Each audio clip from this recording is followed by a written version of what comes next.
प्रदेश कांग्रेस समिति प्रमुख माननीय श्री अर्जुनभाई, कांग्रेस विधानसभा पक्षना नेता आदरणीय श्री शंकरसिंहजी बापू, केंद्रीय मंत्री श्रीओ माननीय भाई श्री दिनशाभाई, माननीय भाई श्री तुषारभाई, भाई श्री सिद्धार्थभाई, सागरभाई, कुंवरजीभाई, माननीय संसद सभ्यश्रीओ, माननीय धारासभ्यश्रीओ, प्रदेश कांग्रेस समिति आगेवानो, गामे गाम अने तालुकाथी उपस्थित रहेला कांग्रेसना आगेवानो, खेडूत प्रतिनिधिओ, प्रेस अने मीडियाना मित्रों, भाईओ बहनों,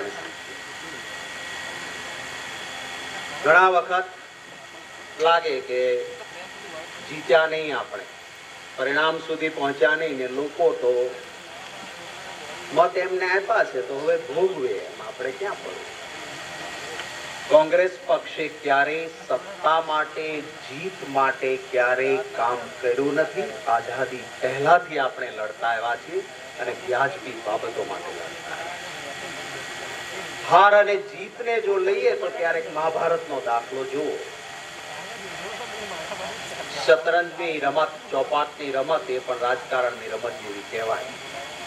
पांडवो सतत हारता हता अने कौरवो सतत जीतता हता, એટલે શું કૌરવો સાચા રસ્તે હતા અને પાંડવો ખોટા હતા એમ કહી શકાય છે?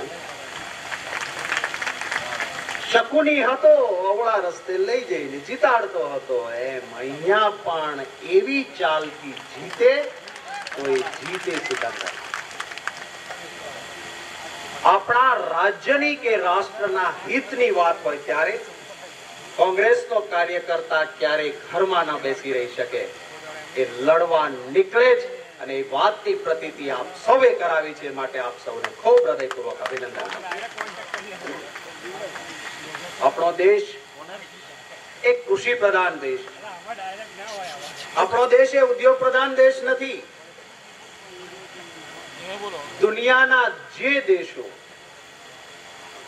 ઉદ્યોગ પાછળ ગાંડા થયા હતા એમને હવે સમજ આવે છે कि बैलेंस नहीं राखिए, विकासना नामे मुठ्ठीभर उद्योगपतिओनो विकास थशे अने कृषिनी अवगणना थशे तो ये देश बर्बाद थशे एवी समझण पड़ता अमेरिका जेवाए कहेवुं पड्युं કે કોઈ પટેલ ભાઈ ભલે ગેરકાયદેસર રીતે અમેરિકામાં રહેવા આવી ગયા હોય પણ ખેતી જ કરતા હોય ને ખેતી જ કરવાના હોય તો ગેરકાયદેસર આવેલાને અમે સિટીઝન બનાવી દઈશું અને અમેરિકામાં રહેજો, અમને વાંધો નથી, કારણ કે ખેતી છે।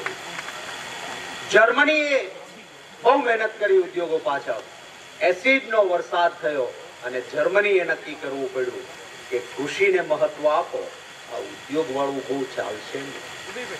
જાપાન ઉદ્યોગ પાછળ ગાંડો થયેલો દેશ, સુનામી આવ્યું, આ છેલ્લા 2 વર્ષના જાપાન ગવર્મેન્ટના કાર્યક્રમો જોજો, ખેતીને સૌથી વધારે મહત્વ આપ્યું।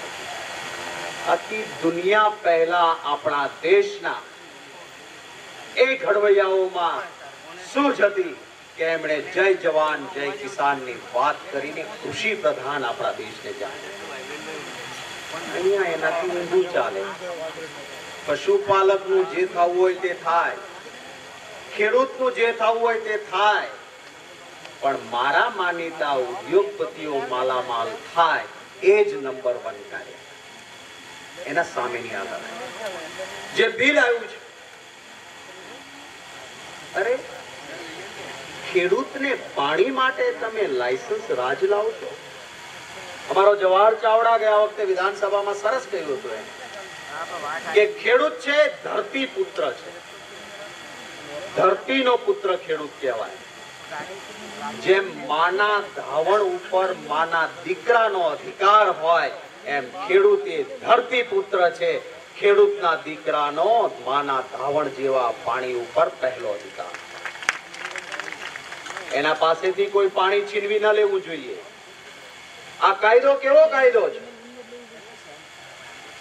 ખેડૂતનો દીકરો પાણી લેતો હોય, ખેતરમાં પાણી વાળતો હોય, એની ધરપકડ કરવા માટેની સત્તા કેનાલ ઉપર કામ કરતા વર્ગ ચાર્જ ચોકીદારને આપવામાં આવે અને એ ખેડૂતની ધરપકડ કરીને જગતના તાતને જો એક કેનાલ ઉપરનો ચોકીદાર ધરપકડ કરીને લઈ જવાનો હોય અને ગુજરાતનો ખેડૂત મૌન બેસી રહેશે તો ઇતિહાસ આપણને આપણે એના માટે આપણો કૂવો આપણી જમીન આપણે ઊંડો કરવો હોય તો એનું લાયસન્સ અને મંજૂરી લેવા જવાનું કે તમે મંજૂરી આપો. એક પ્રિન્સિપલ ઓફ નેચરલ જસ્ટિસ, કુદરતી ન્યાયનો સિદ્ધાંત, એ પ્રમાણે કાયદાઓ બને છે. આપણે ત્યાં કાયદો છે લેન્ડ એક્વિઝિશન એક્ટ, જમીન સંપાદનનો અધિકાર. કેટલા સ્ટેજ આપ્યા? માણસની પોતાની જમીન છે, જાહેર હિતમાં જરૂરી હોય કોઈ સરકાર એમ નામ ના આંચકી શકે. કલમ 4 નું જાહેરનામું બહાર પડે, જાણ કરાય કે આ જમીનની જરૂરિયાત. વાંધા સાંભળવા માટે નોટિફિકેશન 6 અપાય, 9 નંબરનું નોટિફિકેશન થાય, 12 નંબરમાં એવોર્ડ થાય. એક લાંબી પ્રક્રિયા પછી ન્યાયિક રીતે લાગે ત્યારે વળતરનો એવોર્ડ જાહેર થયા પછી જ ખાનગી માણસની જમીન લઈ શકાય.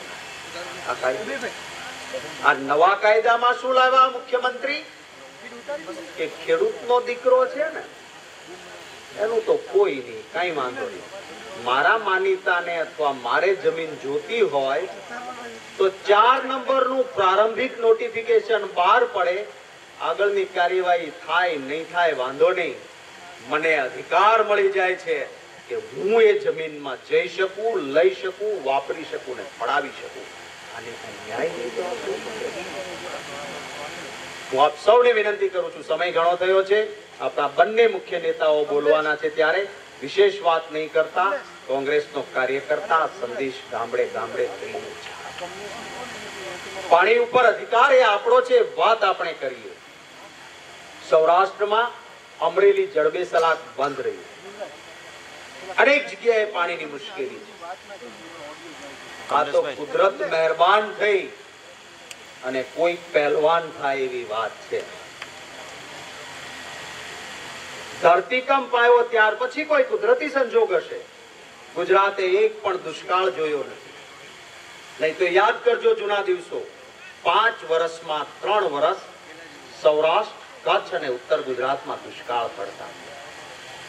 ગાંધીનગરનું પાણી રાજકોટ પહોંચતું હતું, પરંતુ પાણી વગર ગુજરાતનો કોઈ નાગરિક તરસો નહોતો રહેતો. એ કોંગ્રેસનો વહીવટ હતો, અમરસિંહ ચૌધરીની સરકાર હતી, પાણી પહોંચાડ્યું.